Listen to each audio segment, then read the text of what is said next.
It was the summer of 2009, and I, Eleanor Fraser, was 35 years old. My husband, James, and I lived in a cramped corner of Dunmere, a quiet market town in the Scottish Highlands, with our 4 daughters. At the time, our eldest, Isla, was 10, followed by Fiona, who was 9, then Morag, aged 7, and our youngest, little Elsie, just 1.5. Life was bleak. James stitched clothes for a living, but his earnings as a tailor couldn't stretch far enough to buy us a proper home or even pay decent rent. Through some folk we knew, we were offered a place to stay. It wasn't much. Downstairs were shops, a fishmonger and a grocer, buzzing with trade. The landlord, Mr. Alistair Munro, lived with his family on the first floor, using the next level for storage. Above that was a rooftop, half sheltered by a sagging awning, half exposed to the sky. "Take it if you're in a bind," Mr. Munro said. And we were in a bind. So we hauled our scant belongings up there, James, me, and the girls. The first day, as we unpacked, a heavy breadboard slipped and crashed onto Elsie's tiny hand. Blood poured from her finger, but we dismissed it as a clumsy mishap. She was a curious toddler, after all. Worn out from the move, we ate a quick supper and fell asleep. But at midnight, we snapped awake. A steady thudding rang out from above, sharp and relentless, like a hammer striking stone. Dunmere's high street was all shops, no houses nearby, so we figured it was late-night work at a store. We drifted off again. The same sounds returned the next night, and the next, haunting us through the week. One morning, I trudged downstairs to ask Mrs. Munro, who was tidying the grocer's doorstep, if repairs were happening nearby. "No, Eleanor," she said, puzzled. "We're asleep then. No houses round here, just shops." Her words prickled my skin, but I brushed it aside. Our home was barely that. The rooftop had no doors, just curtains we strung up to mimic walls, a tarp overhead for a roof. We had no choice. Money was too tight for anything else. Soon, strangeness crept in. Cats from the Munro's floor prowled up to us, brushing against James's legs and clinging stubbornly. He'd shoo them off, but they'd slink back moments later, circling him like shadows. The girls grew uneasy too. Isla swore she heard footsteps pacing around her at night, and James felt it too. Elsie started acting odd. When she toddled near the tarp's edge or followed me or Isla to the wash bucket, she'd press her hands over her eyes, trembling, silent even when we begged her to look at us. One day, Fiona bolted indoors, pale as a ghost. "Mama, Papa's home." "He went through the wall," she gasped. James had been out working. I told her she'd imagined it, but doubt gnawed at me. At night, we'd stack a wobbly table and stones against the curtains to keep the cats out. Yet, we'd wake to a thunderous crash. Everything toppled as if shoved by a furious force. Mr. Munro would race upstairs, breathless, asking, "What fell?" We'd mumble we didn't know. Wind couldn't move that much weight. And there, in the gloom, a cat would sit, smug on the girls' beds or at their heads. 2 months passed, and I couldn't deny it any longer. Washing clothes by the tarp one day, I spotted crimson drops splattered across the stone, like fresh slaughter. I called James, who warned me not to touch it. We scrubbed it away, but the oddities worsened. Food vanished. Milk we boiled for the girls disappeared, leaving only a greasy film in the pot. Flour soured overnight. James's sewing machine sparked and died. Plugs fused, motors smoked. We couldn't sleep, eat, or work in peace. Then one night, as Elsie nursed beside me in our curtained nook, she thrashed and whimpered. The lamp was off. I touched her face. It was soaked. Thinking it was milk, I lit the lamp. Blood streamed from her eyes to her neck, her breath shallow, her body blazing with fever. I screamed for James. We rushed her to my mother, Agnes, in a nearby hamlet, Glenrowan. My sister-in-law, Bridget, was there and tried an old remedy, herbs and a chant. Elsie's fever broke fast. But back at the rooftop next morning, it flared again. We stopped sleeping there, bunking at Agnes's instead. I turned to Father Lachlan, the priest in Dunmere. He listened grim and said, "There's a dark presence there, spirits, restless and cruel. They prey on the weak, especially children." We weren't superstitious, but his words rang true. Elsie improved at Agnes's, but then the Munro's youngest, Caitlin, Elsie's age, sickened as Elsie rallied. Caitlin died days later. Then Fiona, my sweet Fiona, slipped away too. It was a stifling summer night. The girls slept around me, Fiona's legs draped over mine. I nudged her to shift, she didn't stir. When I touched her, she slumped aside, lifeless, eyes wide, hands clenched. It was 2:30 a.m. James and I wailed, clutching her. Mr. Munro came up, changed her soiled clothes, and sat with us, but the pain was unbearable. Bridget took her to a doctor in Glenrowan, who said her brain had stopped, though he couldn't say why. She faded at Agnes's soon after. I refused to return to that rooftop. We sought a blessed cloth from a chapel in St. Columba's, etched with holy words, and hung it up. But the terror persisted. In a dream, a woman with tangled hair spilling over her face sat with 5 shadowy children, hissing, "Leave. You've taken my place." I woke, heart pounding, to an empty darkness. The breaking point came at dawn. Dunmere's water ran from 9 to 10 a.m. Mrs. Monroe filled her barrels below, then called, "Eleanor, your turn." I set a jug under the tap and stepped away for more pails. Returning, I found the water red and murky, clots swirling, a stench like rot. I gagged, legs shaking, and fetched James. He dumped it out, blood chunks smeared the stone. We summoned Mrs. Monroe, who swore her water was clean. Seeing the mess, she paled. "Stay or go," she said. "We won't stop you." We fled to Agnes's, vowing to plan our escape from there. As I packed, water splashed Fiona from nowhere, drenching her in an instant. Cats slipped past our barriers despite our watchfulness. James and I took turns staying awake, playing hymns on a crackling radio for comfort. Elsie, now older, whispered what she'd seen. A woman with jagged teeth and claws dripping blood, trailed by a ghostly lamb. Father Lachlan nodded. It matched old Highland tales. We sold what we could, borrowed money, and huddled at Agnes's while hunting for a new home. As Fiona briefly rallied, Mr. Monroe's pious mother-in-law fell ill and died days later, as if the curse swapped victims. At dusk, I told Mr. Monroe we were done. We called my brother-in-law, Duncan, to haul our things to Agnes's. James and I tore down the tarp, folded the blessed cloth, and begged forgiveness of whatever lingered. "We're giving your place back," I murmured. We meant no harm. Within days, we found a tiny cottage elsewhere in Dunmere. Elsie, now 17, still recalls those claws. How we fled that rooftop, only we know.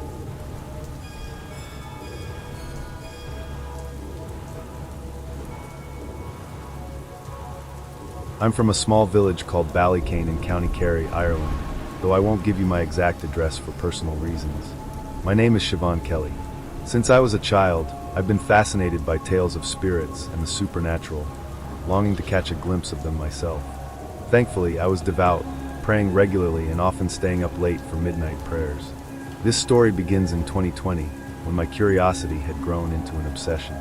I'd wake at midnight, wash up, and recite old chants from a book of folklore, hoping to summon a spirit. I even tried little rituals I'd read about. You might not believe what happened next. One night, after my prayers and chants, I climbed into bed. The house was silent, everyone else asleep, but I couldn't drift off, lost in thought. Suddenly, my body froze, as if crushed under an unseen weight. Only my eyes could move. What I saw was beyond words, a dread so thick it felt like doom itself. A child stood before me, naked, his face twisted into something ghastly I can't describe. I tried to whisper a protective prayer, but my voice failed. He stepped closer and rasped, "Come with me. I'll take you to my world." I felt he'd drag me away.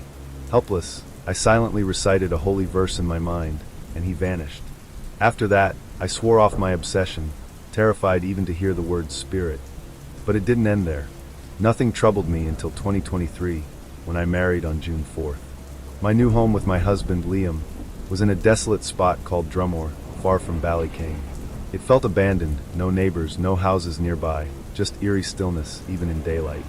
Only my sister, Aoife, her husband, Patrick, their 3 children, Liam, and I lived there. Inside the house stood a gnarled old oak tree, its branches creaking as if something alive stirred within. For days after the wedding, we were all resting on cots beneath it. Suddenly, Aoife's scream pierced the night.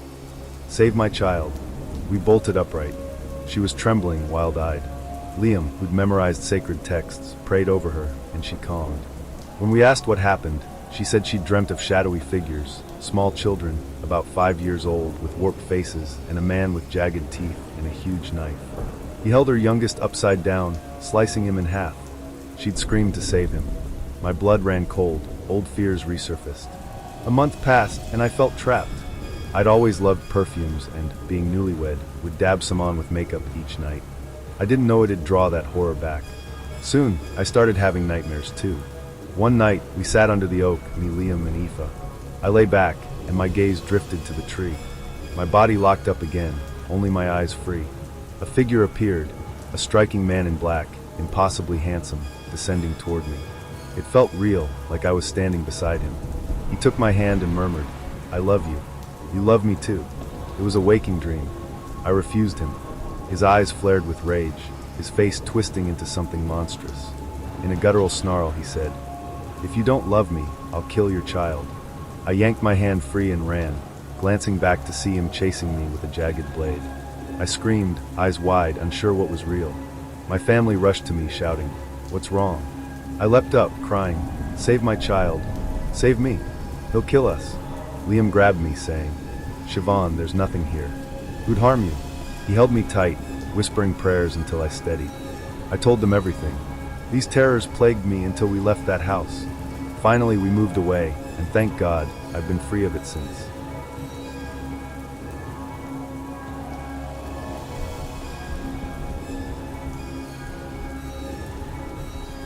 My name is Owen Griffiths, and I'm from the small town of Llanfair in Powys, Wales. There's a tiny hamlet nearby called Bryn Coed where I live, but I'll keep some details vague for privacy. This story isn't mine. It happened to my uncle, Gareth, 7 years ago. He's since moved to a coastal town called Penarhin in Gwynedd, and he asked me to share this with you because he enjoys your tales. It started when Gareth visited his uncle, Dafydd, in a neighboring village. Dafydd kept a herd of cows, and that day he was milking them. Gareth joined him sitting nearby.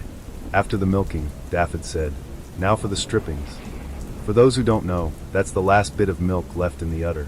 Some say it's rich and strong, so they draw it straight into their mouth. As Gareth tried it, a spirit watched him from the shadows, captivated by him. Gareth, bless him, is a striking man, but he had no clue what he'd stirred. When he got home, his health faltered.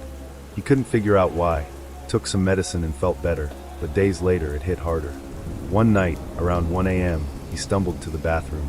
On his way back, he glimpsed a woman in white by the kitchen cupboard. Half asleep, he ignored her and crashed back into bed. The next night, the heat drove him to the roof. His house had an odd layout. The main hall was open, with a sloped roof only over the rooms and a stair leading up. He lay on the rooftop edge, and soon, there she was again, a woman in white, perched on the ledge, legs dangling over the courtyard, staring at him. Gareth froze. You know how it is when something unearthly latches on. Your body locks up. She rose, drifted to a dark corner, and vanished. His heart pounded like it had burst, but he crept over to check, nothing. Gareth's a tough soul, but this shook him, and the weirdness only grew. One night, sleeping in his room, his eyes snapped open. A creature with a grotesque face sat atop his wardrobe, grinning wickedly. Terrified, he mustered his nerve and barked, "Get out, let me sleep!" It vanished. He couldn't make sense of it. The woman in white was one thing, this monster another. Then, another night, something yanked the blanket off him in his sleep. Still groggy, he snapped, "Stop it!" And it was gone. This became routine, glimpses, disturbances, strange noises that faded fast. Gareth felt his body wasn't his own anymore. He told me he'd get urges to visit the graveyard at 11 p.m. He'd rise, walk there, and sit among the stones, feeling an eerie calm he couldn't find at home. He'd linger, tempted to stay forever. Things worsened. The creature stepped out boldly, threatening, "Come with me or I'll drag you." When it got unbearable, Gareth confessed to his mother, my grandmother, Ira. She muttered something under her breath, but then the unbelievable happened. It turned on her too. One night, Ira lay down as usual, only to feel a presence by her head. A black figure loomed there, stretching impossibly long when she looked at it. It coiled around her throat, choking her. She couldn't move, her breath fading. Then somehow, it released her and vanished. Panicked, she ran to Gareth and spilled everything. He was already worn thin, but this made it real. The next morning, they told my grandfather, Idris. He took them to an old vicar in Llanfair, Reverend Thomas, known for his wisdom. The Reverend performed a ritual. Gareth never shared the details, but gave him a vial of oil made from rare herbs. "Rub it on your nose before sleep," he said. "It'll ward them off." That night, the creature invaded Gareth's dream, snarling, "You've crossed me. I'll take you when I can." He woke rattled. Then came the kicker. Reverend Thomas revealed the woman in white was the master spirit, commanding the others that tormented Gareth. She'd fixated on him, and her minions obeyed her. That's his story, and she's still with him. When we visit his place in Penarhin, we feel it. At night, passing the gate, it's like someone's trailing you, watching closely, like a wary host sizing up a stranger. The ground floor's a market strip with shuttered rooms. That's where the creepiest vibes lurk. We live on the first floor with a terrace above. Keep Gareth, me, and our family in your thoughts.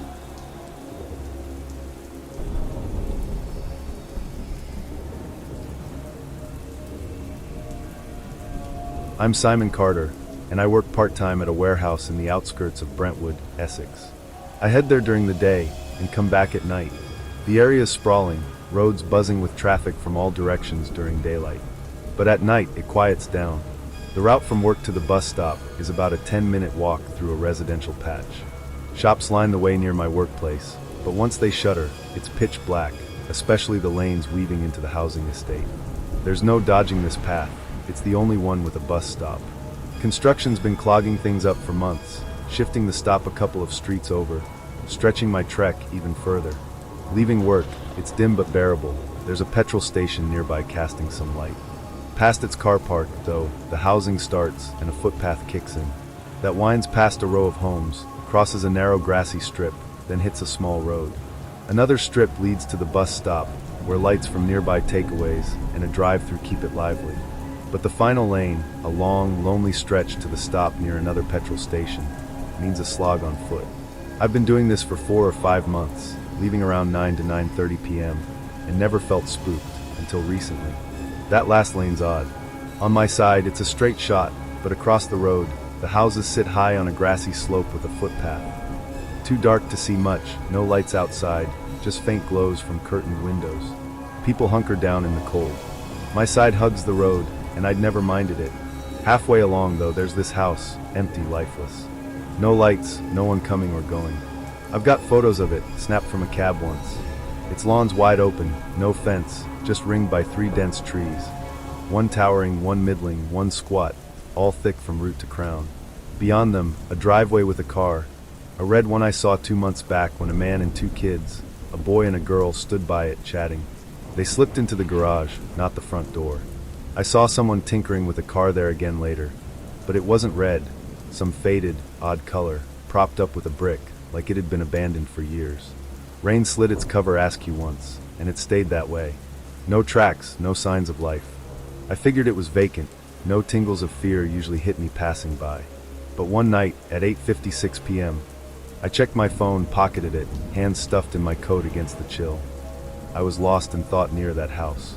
A heavy thud slammed into one of those trees, like something big crashed through. No rabbits or foxes in winter could make that racket. I glanced over, heart thudding. Someone there? Following me? Alone in that quiet, I pictured a mugger hiding, ready to snatch my phone or worse. I paused for a second, whispered a prayer under my breath, and started chanting a protective verse I'd learned as a kid. Everything went still. I thought, if I stop, they'll stop too. But as I walked, the rustling trailed me through the trees, loud, heavy, deliberate. No way it was small time. Panicked, I zigzagged across the road, aiming for the other footpath. Before I got there, a creaking erupted, swings loud and fast, like 2 going at once. Who'd swing at night? I peered into the dark lawns. No kids, no adults, just endless black. The sound didn't fade, it roared on. No chatter, no party, just those swings. I crossed to the middle of the road. No cars, no people, kept praying and glanced back. The tree rustling stopped. Then the swings fell silent too. I shook it off, maybe someone darted out and back in, and kept going.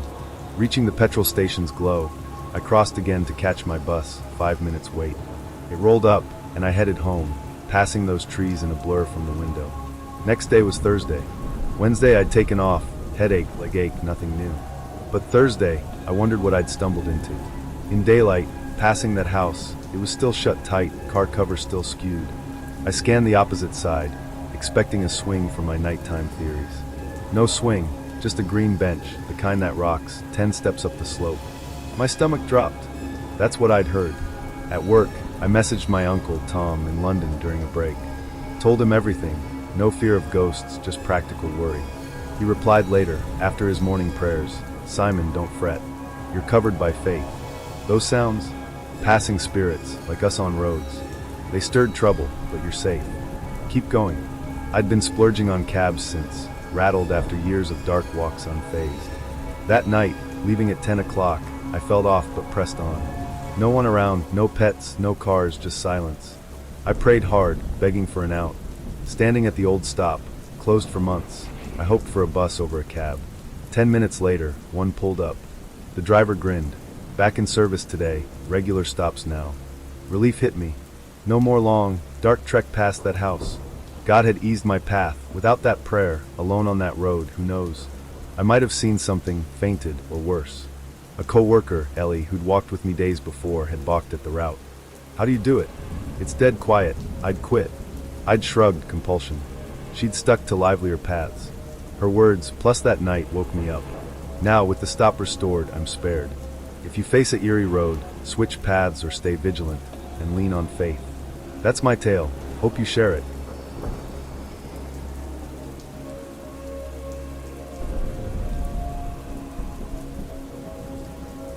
My name is Ethan James Carter, but my friends call me EJC. This incident happened exactly 6 months ago, on October 4th, 2024. A wall in our old house in Bristol, England, had collapsed, and we'd hired a handyman named Liam to fix it. After he finished the job and left, he forgot some of his tools. Later that evening, he called my dad asking about them. Dad confirmed, "Yeah, you left your stuff here." Liam explained he needed it urgently and asked, "Could you send it over with one of the kids? I've got to head out for something important." Dad hesitated. It was 11 p.m. and said, "It's too late for that."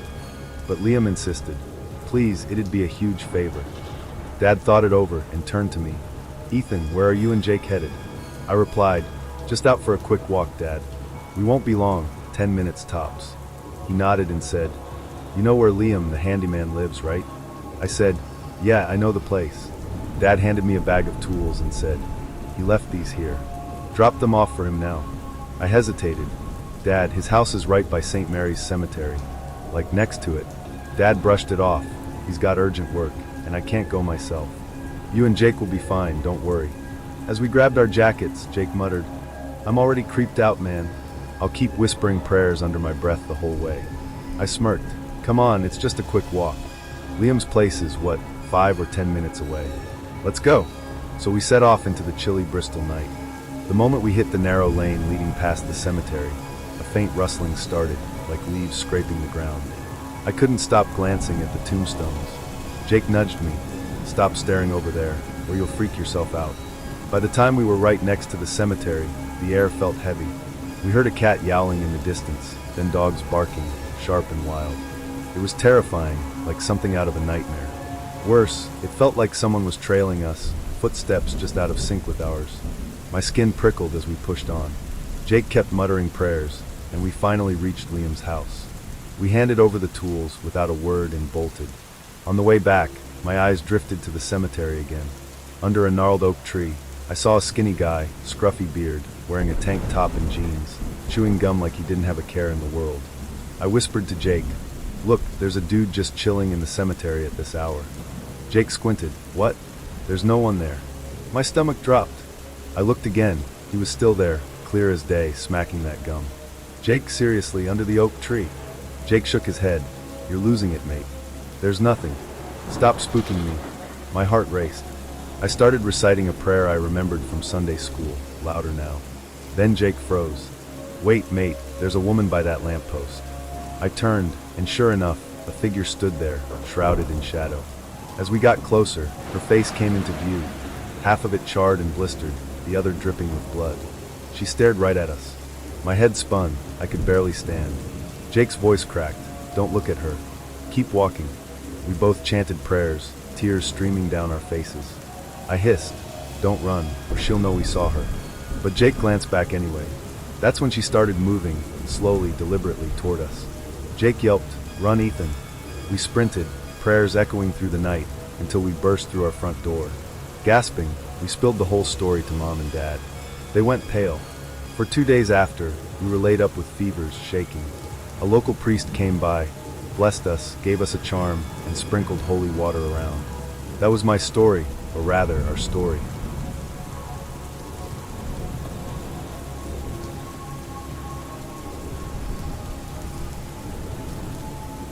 My name is James Connor, and I'm from Glasgow, Scotland. Right now, I'm serving in the military, but back then, I worked for a medical supply company. I won't name it. My room was inside the company building, and just outside, there was a small courtyard where staff would unwind after lunch. I'd been there about 4 months when this happened. One day, we had to ship some meds overseas, so me and a few colleagues stayed late. It was early spring, and I was deep in my work when, at 8 p.m., the general manager, Mr. Douglas, called me into his office. As I stood there listening to him, something jabbed my cheek, like an injection. I spun around, thinking one of the guys was messing with me, but no one was there. I brushed it off and focused on Mr. Douglas. We'd had weird complaints before, someone splashing water on a coworker during a break, or a stray cat freaking people out by jumping on them. I never took it seriously, but that night got strange fast. Later, I went to a quiet storage room to take a break and say my evening prayers. I was alone. Mid-prayer, a voice whispered my name from behind.